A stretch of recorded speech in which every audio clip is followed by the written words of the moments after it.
আন্দোলনের পথ দেখিয়েছেন জননেত্রী মমতা বন্দ্যোপাধ্যায়, অভিষেক বন্দ্যোপাধ্যায় আমাদের সেনাপতি, এবং হাওড়া জেলায় এই আন্দোলনকে যিনি বাস্তবায়িত করার জন্য মাঠে নেমেছেন তিনি হলেন আমাদের রাজ্যের মাননীয় মন্ত্রী শ্রী অরূপ রায় মহাশয়। যেভাবে লজিক্যাল ডিসক্রিপেন্সির নাম করে বাংলার সাধারণ ভোটারদেরকে বিভ্রান্তের মধ্যে ফেলছে নির্বাচন কমিশন। আপনারা নিশ্চয়ই জানেন যে গতকাল হঠাৎ করে একটা নির্দেশিকা জারি করা হয়েছে যে অ্যাডমিট কার্ডকে বৈধ নথি হিসেবে আর বিবেচনা করা হবে না।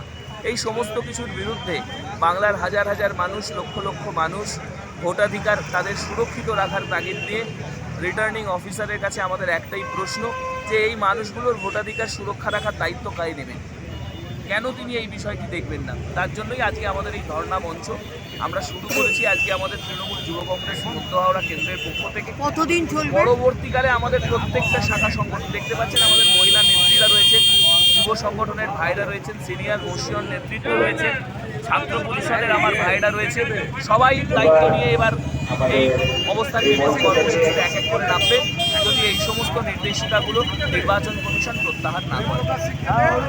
কতদিন চলবে আপনাদের আন্দোলন? আমরা আজকে শুরু করলাম, এরপরে পরিস্থিতি বুঝে সেটাকে আমরা কন্টিনিউ করব। আচ্ছা, আপনি হাওড়া জেলার? আমি মধ্য হাওড়া ব্লক তৃণমূল যুব কংগ্রেসের সভাপতি অভিষেক চ্যাটার্জি।